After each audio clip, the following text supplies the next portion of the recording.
Welcome back to Nothing But the Truth. I'm your host, Trudy Stern, and today I'm truly honored to welcome my dear friend, Senator Ted Cruz, to the show. First, let me extend heartfelt congratulations to Senator Cruz on being sworn in for the third term in the United States Senate, a testament to his unwavering commitment to serving the people of Texas and our great nation. And if that weren't enough, congratulations are also in order for his new role as chair of the powerful Senate Commerce Committee. This is a tremendous achievement, and I know his leadership will make a lasting impact. Throughout his career, Senator Cruz has been a steadfast and passionate advocate for Israel and the Jewish community here in America. From championing policies that strengthen the United States-Israel alliance to fighting against anti-Semitism in all its forms, his dedication has been nothing short of remarkable. Senator Cruz, your support and friendship means so much to me personally and to countless others who are inspired by your principles and courage. It's an honor to have you with us today to share your thoughts as we head into the next administration. Welcome, welcome, Senator. Well, Trudy, thank you so much. And let me thank you for your incredible friendship. You and Stanley are both phenomenal champions for Israel, phenomenal champions for America. You worked so hard to defend our country and defend our friend and ally, the state of Israel. And I'm grateful for the many, many years you and I have been close friends, for the generous support and advocacy and friendship that we've had. And thank you for doing this podcast and speaking the truth. Truth is powerful, and it's desperately needed. And we are so thrilled to hear you speak to us. So let's start right in. One area that many of our listeners are really interested in is that United States airlines are not flying to Israel. You've been very critical of that policy, and as chair of the Commerce and Transportation Committee, you actually stated that American law prohibits American companies from participating in politically motivated boycotts of Israel. Can you explain that? What do you plan on doing about that in your new role? Well, I think it is time for American Airlines to resume flights to and from Israel. At this point, every day that goes on, it appears more and more to be a politically motivated boycott instead of a genuine safety concern. It was one thing right at the outset of the war when it was unclear what was going to happen. It was one thing to take a step potentially in terms of preserving safety. It's another thing now. Right now, today, El Al is flying every day. You have regional airlines in Europe that are flying regularly to Israel. The UAE's airline flies 3 times a day to Israel. And I got to say, every indication is that this is a politically motivated boycott.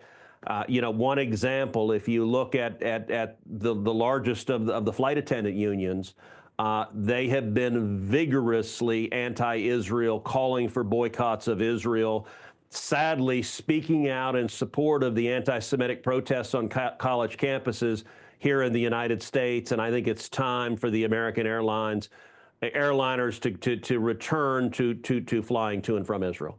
So what can be done? How can that happen? Well, look, as the chairman of the Commerce Committee, I'm going to use my authority and oversight authority to press for that to be done. And I just became the chairman yesterday, so we're less than 24 hours into it.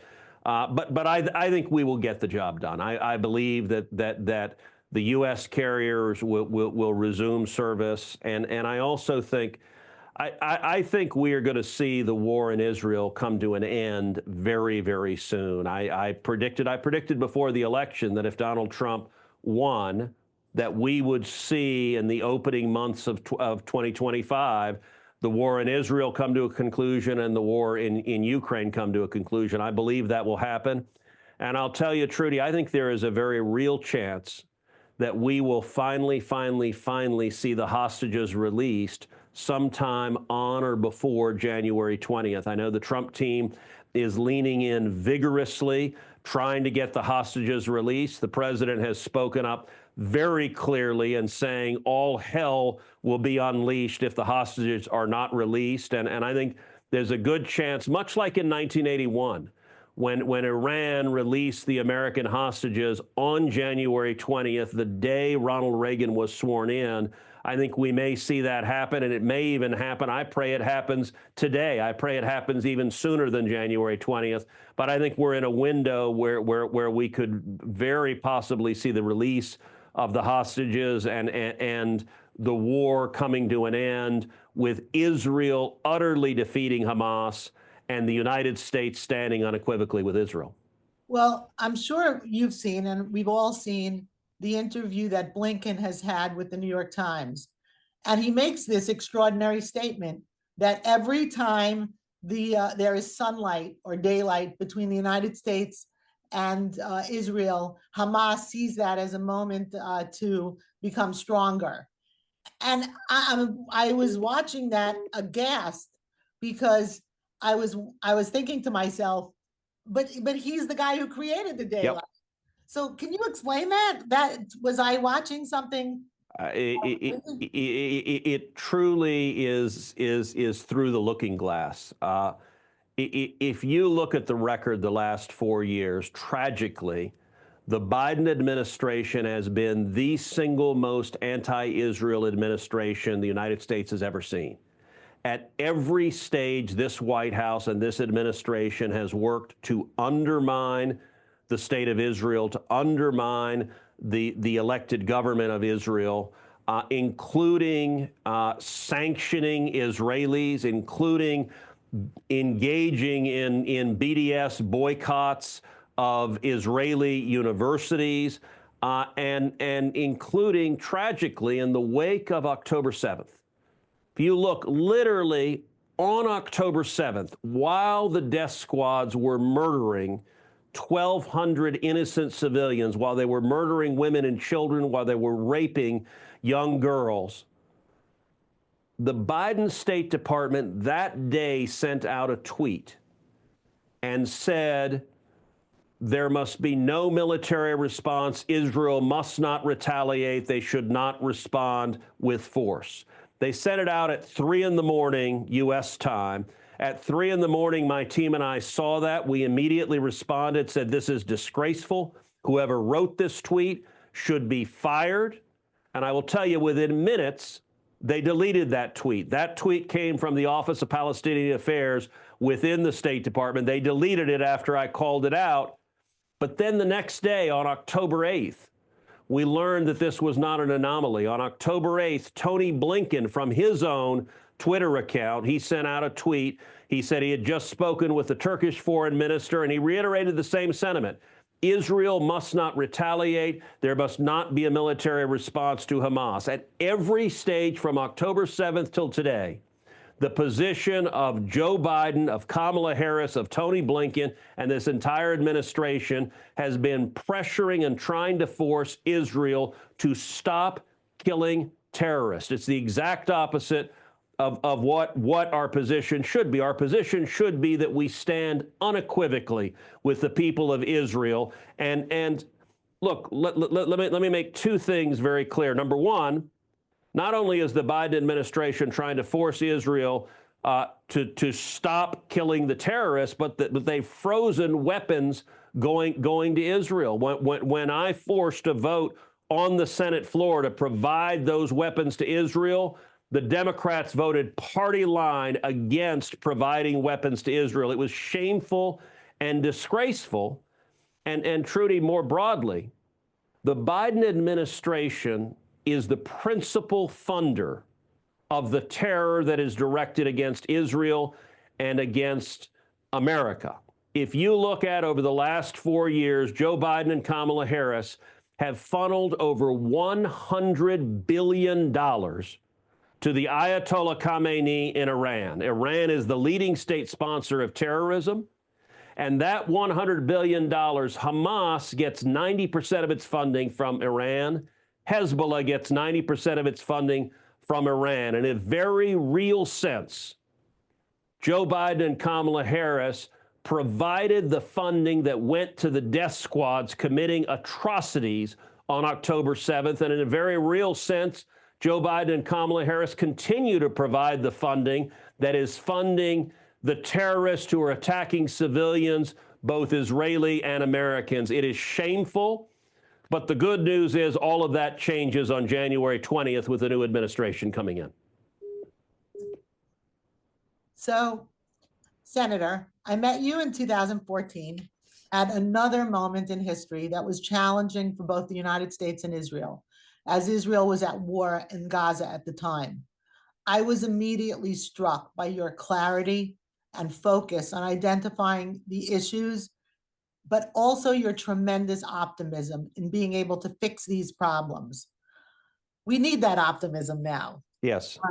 We really do, and we're so lucky to have you back in your office. Over the last year, though, we've seen encampments on our college campuses, riots on these campuses, cheering for Hamas, burning of flags. This is an anti-Western campaign targeting Western democratic values. You've spoken about this in your book, Unwoke. How did we get here? How do we go forward? These agitators are being supported by professors. The administrations of these universities are not, they're complicit. This is the future of our country. How do we solve this? How do we cure this rot? Yeah, well, look, you are absolutely right. As you noted, my most recent book is entitled Unwoke: How to Defeat Cultural Marxism in America. And it traces the origins of what happened. And it goes back to the 1960s and 70s when Marxists began by infiltrating the universities. And you know, I was talking a number of months ago with a very, very successful tech entrepreneur who's a man of the left, who is a Democrat, has been a Democrat his whole life. And he was expressing bewilderment at where this tolerance and embrace for anti-Semitism among the Democrat Party, where it's coming from. And the answer I gave to him is this is the direct fruit of cultural Marxism.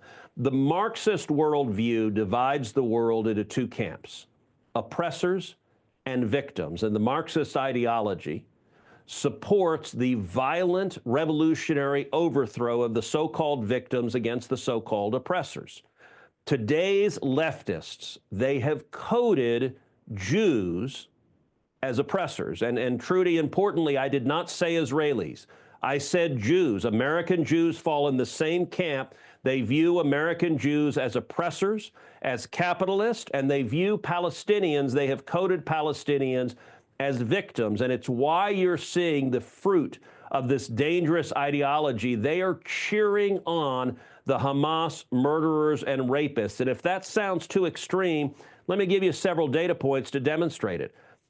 Black Lives Matter, the Chicago chapter of Black Lives Matter, the day after October 7th, they tweeted out an image. They said, "We stand with Palestine," and they had an image of a paraglider. Now, as you know well, the paragliders are what Hamas terrorists rode in to murder so many young people at the music festival in Israel. They were not saying, gosh, we think a two-state solution is a good idea. They were saying, we stand with the terrorists who are murdering innocent civilians. Likewise, if you look at these college campuses, it has been horrific, the viciousnesses, the threat of violence on college campuses.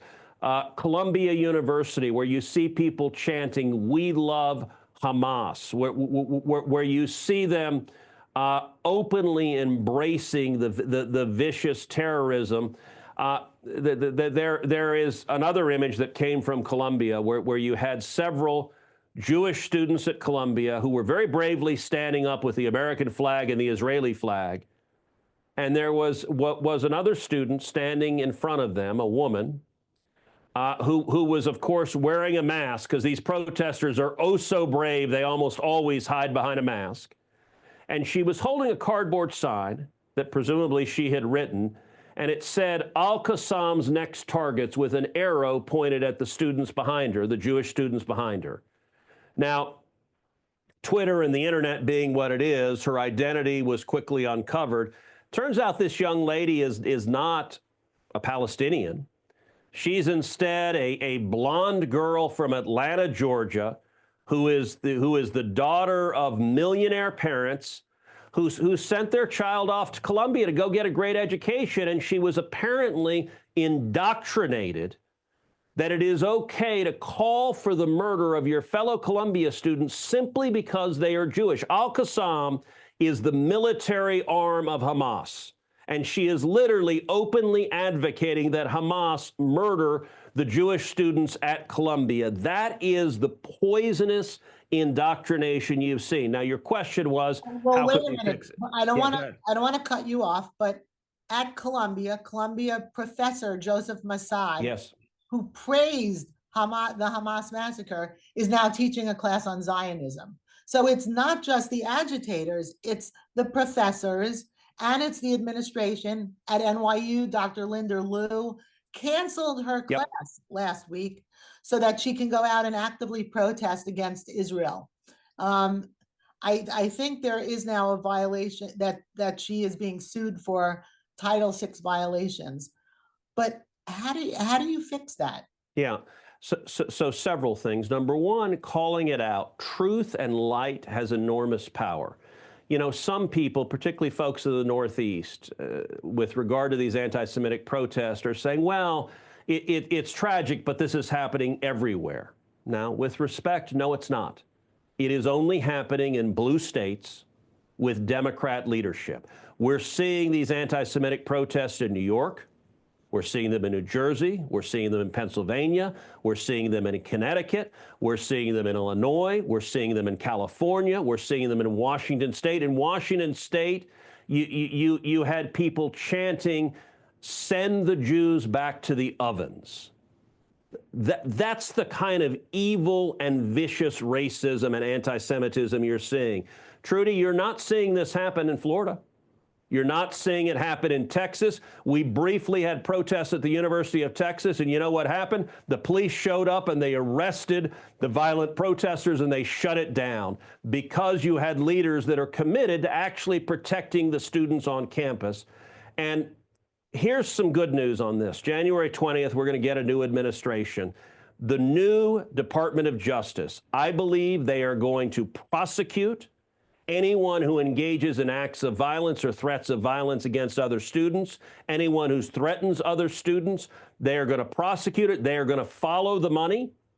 These protests are not occurring spontaneously. A lot of folks have noticed the tents all match. They are being funded. They are being funded, I think, in part by Iran, in part by Qatar, and in part by radical leftists in the United States who are among the biggest donors to Joe Biden. And why did the Biden Department of Justice not follow the money, not prosecute the people behind these threats and protests? It's because I believe the people funding it are also the key funders for many of today's Democrats. But we're going to see the Department of Justice use Title VI. It is against civil rights law already to discriminate based on ethnicity or religion. And I think we're going to see the Trump Department of Justice using Title VI to cut off federal funds to universities that allow harassment, allow Jews to be targeted. And I will say this, Trudy, you know, I think a lot of folks in the Northeast, when that happens, when these protests are shut down, I hope even folks that maybe have voted Democrat their whole life, they pause for a second and ask, why didn't the Department of Justice do this in the last year and a half under Joe Biden? Why didn't they prosecute a single person engaged in these threats? Why didn't they cut off a single school using Title VI, cut off their federal funding? And the answer to that question, I think, is going to be a very uncomfortable answer.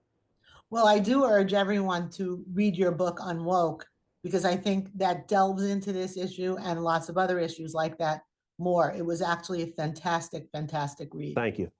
All of this radicalization on our college campuses, it's coming from abroad. So I want to turn now to something that you touched upon a little earlier, Iran, the Middle East, and what's going on there. And it seems like there is now a geopolitical shift. So Iran is tremendously degraded.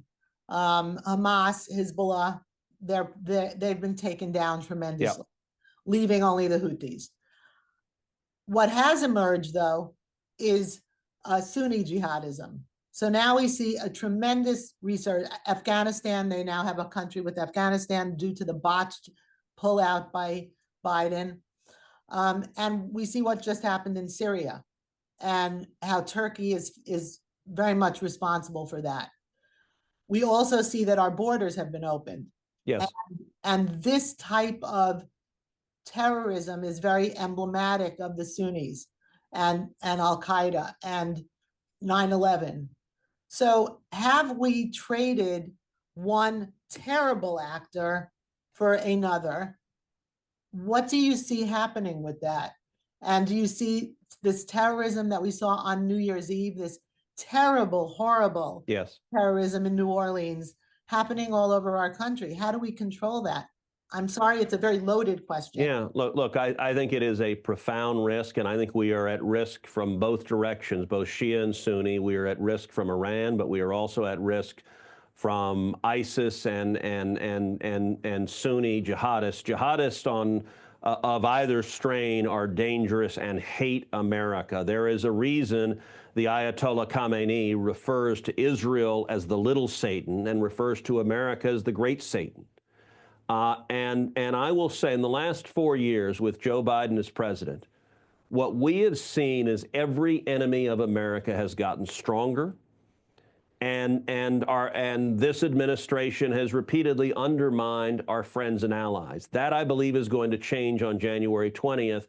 And when you combine that with the tragedy of our open borders, 12 million people, illegal aliens, have come in the last 4 years.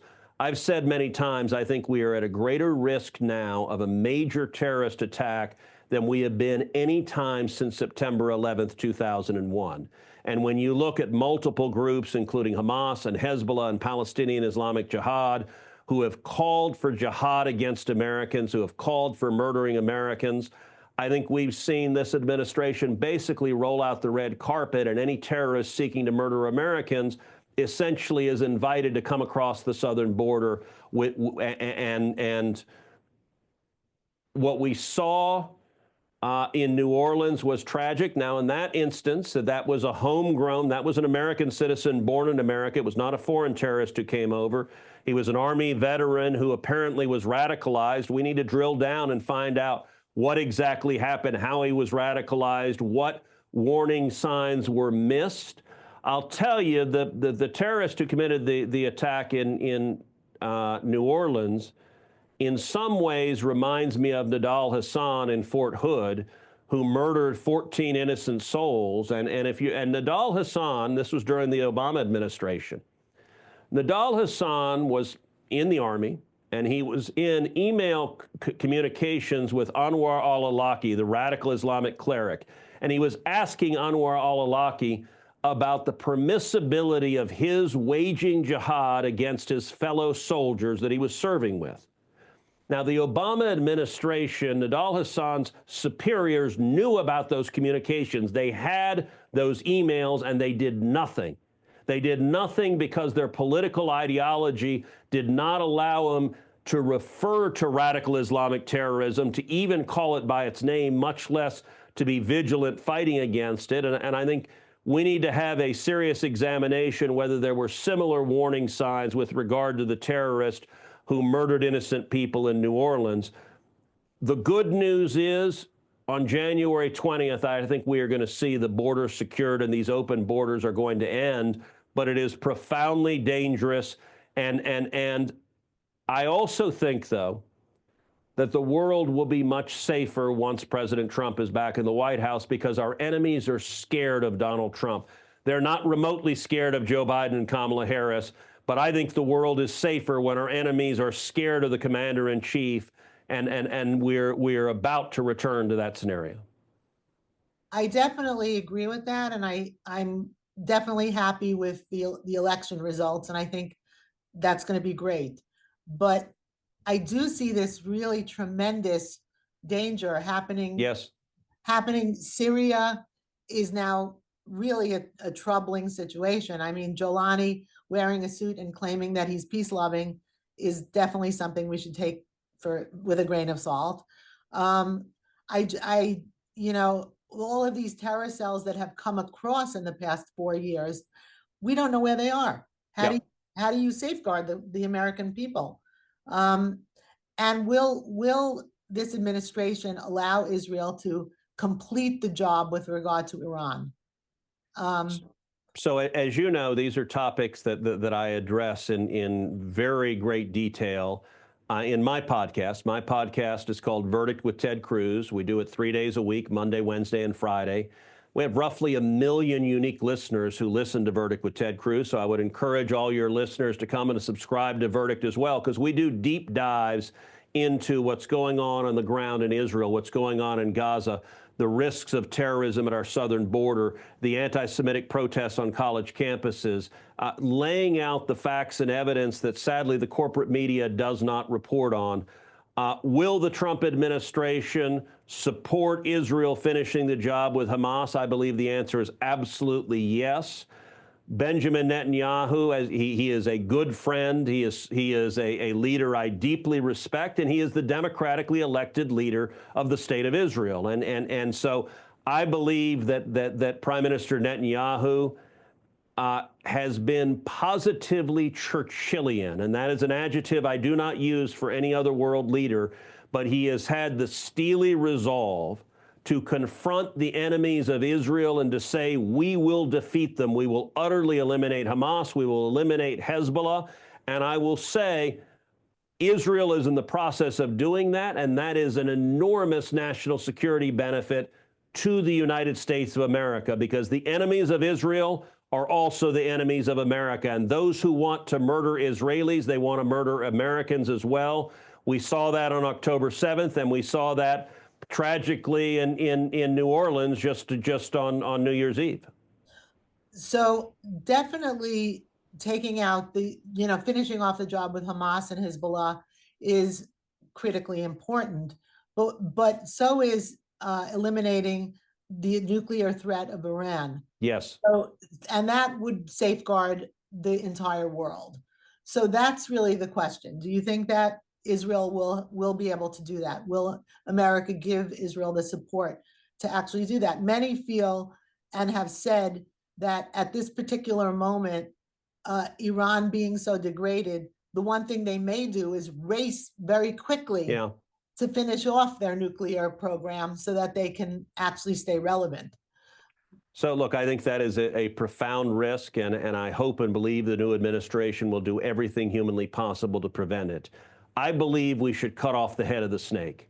Iran is the head of the snake. And I have long and publicly supported regime change in Iran. The Ayatollah Khamenei leads chants of mobs chanting death to Israel and death to America. And when he says it, you know what? I believe him. He is a theocratic zealot motivated by hate, and a nuclear Iran is a risk that we should not tolerate.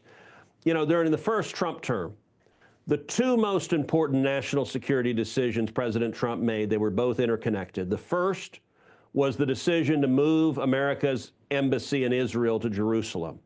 Now, that decision, as you know, there was a big battle within the Trump administration. Both the Secretary of State and the Secretary of Defense vocally opposed that decision. I repeatedly went to President Trump over and over and over again, making the case that we needed to move the embassy to Jerusalem. And at the end of the day, President Trump agreed with me, and he overruled his own Secretary of State and his own Secretary of Defense, moved the embassy. I was there the day our embassy opened up in Jerusalem. It was the 70th anniversary of the date of the creation of the modern state of Israel. There was jubilation in Jerusalem. Now, as you know, the very same week we opened the embassy, that same week, President Trump announced that he was pulling out of the disastrous Obama-Iran nuclear deal. Just like the embassy issue, there had been a big fight within the administration. Both state and defense opposed pulling out of the nuclear deal. Again, I went to President Trump over and over and over again, more than a dozen times, making the case we needed to pull out of the deal. Again, he agreed with me and overruled his own Secretary of State, his own Secretary of Defense. That was the single most important national security decision made in the first term under President Trump. I believe on January 20th, we will return to maximum pressure. And in particular, we will return to enforcing the oil sanctions to cut off the money for the regime. When Joe Biden became president, Iran was selling roughly 300,000 barrels a day of oil. That was because the oil sanctions President Trump imposed had crippled the economy in Iran. Joe Biden came in, immediately stopped enforcing those sanctions, and Iran's oil sales rose from 300,000 barrels a day to 2 million barrels a day. That's where it is today. I think we're going to see those oil sales plummet the instant President Trump returns to office, and I think we need to use every force of economic leverage, of diplomatic leverage, and if necessary, military force to prevent Iran from getting nuclear weapons. Now, that does not mean that we should invade Iran and try to turn it into some democratic utopia.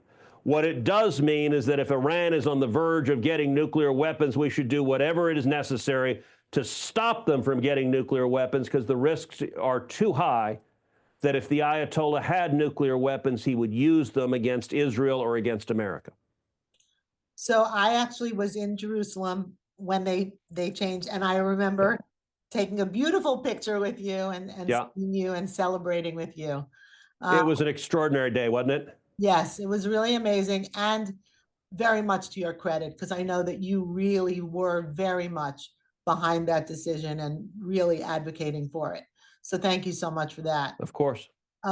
So sadly, we are at the end of our time together right now. And I just want to say to our listeners how very blessed we are that Senator Cruz has won his third race and he was sworn in. We are so fortunate to have him at the Senate and advocating for all of us, not just as pro-Israel Jewish people, but as Americans as well. Your clarity and your focus on all those things that are good for America and for Israel are so great. It's been an absolute honor to have you on the show today. Your unwavering support for Israel and the Jewish people, as well as your steadfast dedication to preserving the values that unite us as Americans, truly inspire. Thank you for your service, your insights, and your time. We look forward to following your continued efforts to champion freedom, justice, and the enduring bond between the United States and Israel. We wish you all the best, and we hope to have you back on our show real soon. To our audience, thank you for watching Nothing But the Truth. Don't forget to tune in every Thursday night at 9:30 p.m. for more thought-provoking discussions. If you missed any part of tonight's episode or want to catch up on past conversations, you can find us on your favorite podcast platforms. Until next time, I'm Trudy. Good night.